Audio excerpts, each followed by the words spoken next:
안녕하세요. 구약스터디입니다. 하나님의 특별한 관심의 대상이 되는 네 그룹 중에서 나그네, 과부, 고아에 관해서는 지난 영상에서 다루었습니다.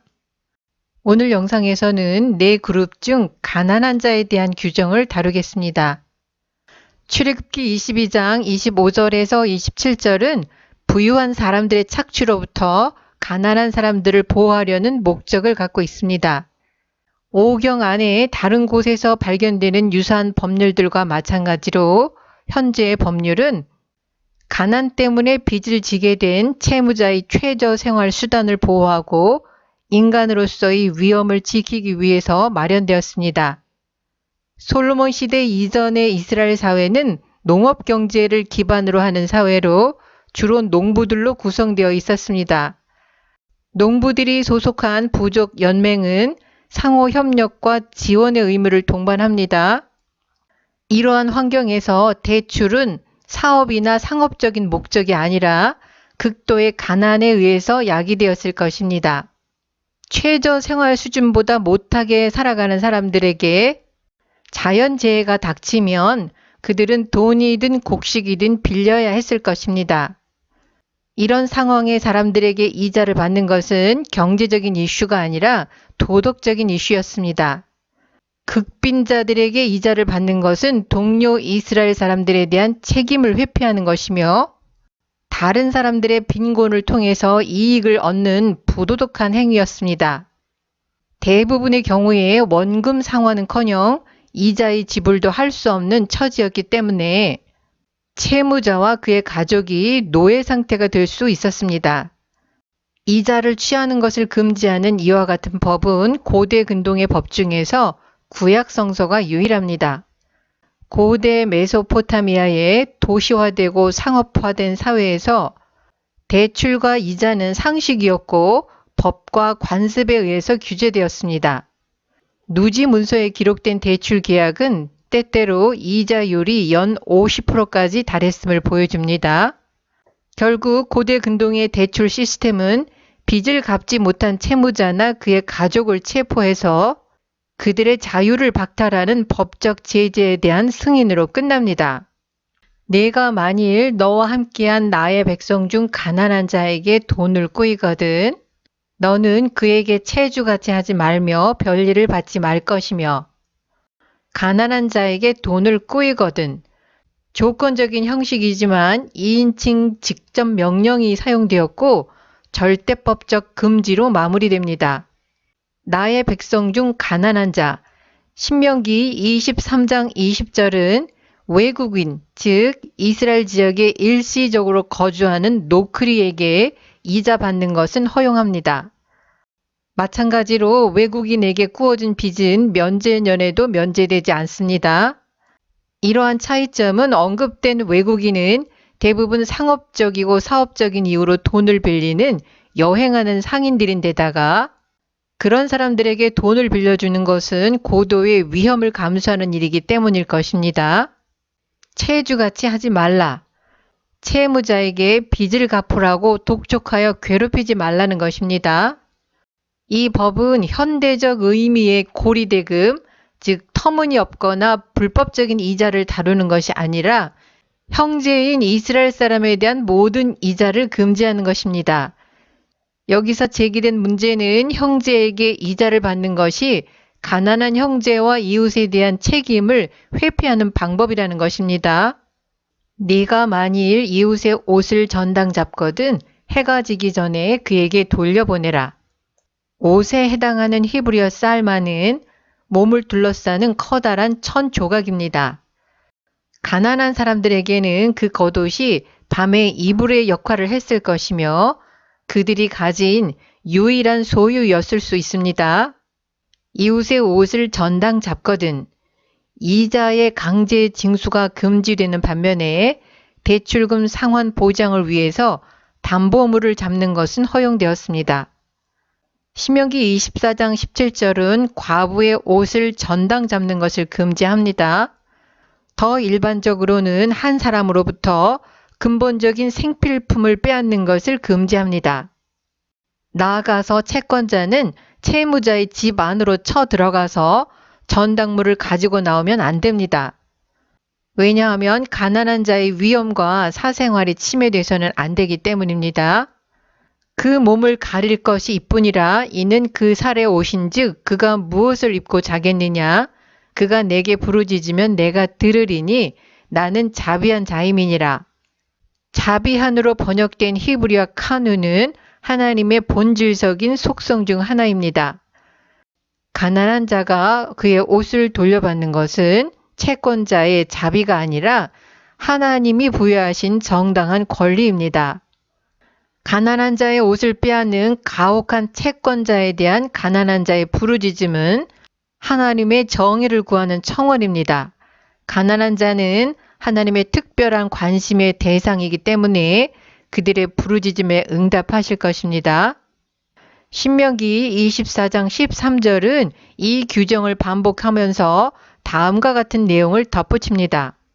그가 그 옷을 입고 자며 너를 위하여 축복하리니 그 일이 네 하나님 여호와 앞에서 네 의로움이 되리라. 출애굽기 22장 28절에서 31절은 하나님께 대한 의무 규정입니다. 너는 재판장을 욕하지 말며 백성의 유사를 저주하지 말지니라.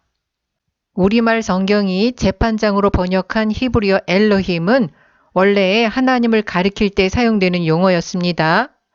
모세 오경의 아람어 번역본인 탈굼도 본문에 사용된 엘로힘을 재판관을 의미하는 것으로 해석했습니다. 이러한 해석의 배경은 뒤에 이어지는 백성의 유사라는 용어에 의해서 결정되었을 것입니다. 그러나 이사야 8장 21절에도 왕과 하나님이 나란히 나타나는 것으로 판단하건대 본문에 언급된 엘로힘을 재판장으로 의역하는 것보다는 하나님으로 번역하는 것이 더 적절해 보입니다. 사회적 약자들에 대한 규정과 하나님을 욕하지 말라는 언급을 나란히 배치한 데에는 사회적 약자들의 고통을 무시하는 것은 하나님을 욕하는 것이라는 관념이 암시되어 있을 것입니다. 하나님을 멸시하는 것은 공개적인 표현으로 야훼에 대한 신성 모독만 있는 것이 아닙니다. 하나님의 백성 중 약한 자들을 압제하는 것과 관련된 하나님의 경고를 무시하고 약한 자들이 받아야 할 것을 그들에게 주지 않는 것도 하나님을 멸시하는 행위입니다. 사법적인 이슈로서 하나님을 모독하는 것은 레위기 24장 16절에 언급되어 있습니다.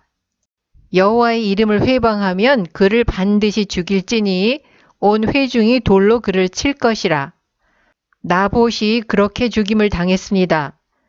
나봇의 포도원을 빼앗기 위해서 이세벨은 나봇이 사는 성읍의 장로와 귀족들에게 편지를 보냅니다. 거짓 증인을 내세워 나봇이 하나님과 왕을 저주하였다고 고발하게 해서 나봇을 돌로 쳐 죽이라고 전합니다. 그 편지대로 장로들이 행하고 나봇은 조작된 유죄 판결을 받고 죽임을 당합니다.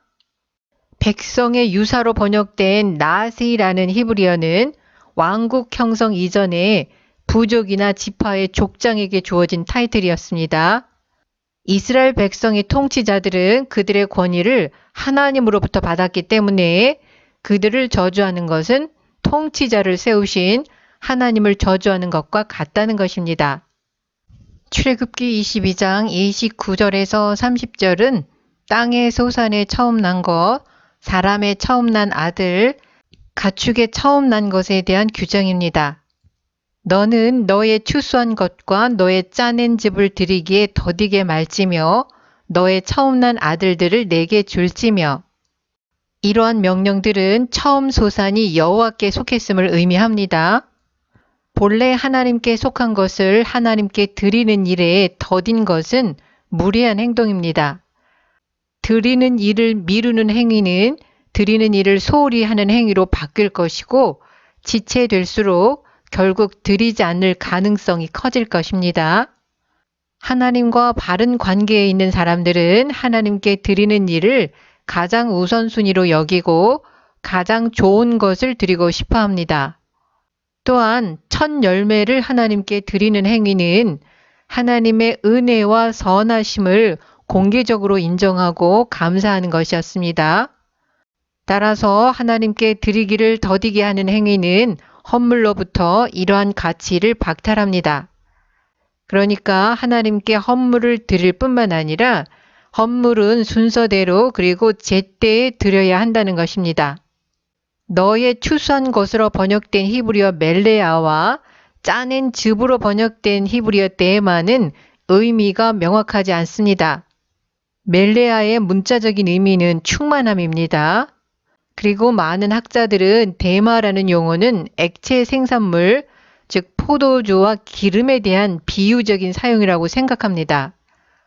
문맥적으로 볼 때 멜레아와 데마는 땅으로부터 추수하는 농산물, 즉 곡식이나 포도주의 첫 열매 또는 가장 좋은 것을 의미한다고 할 수 있습니다.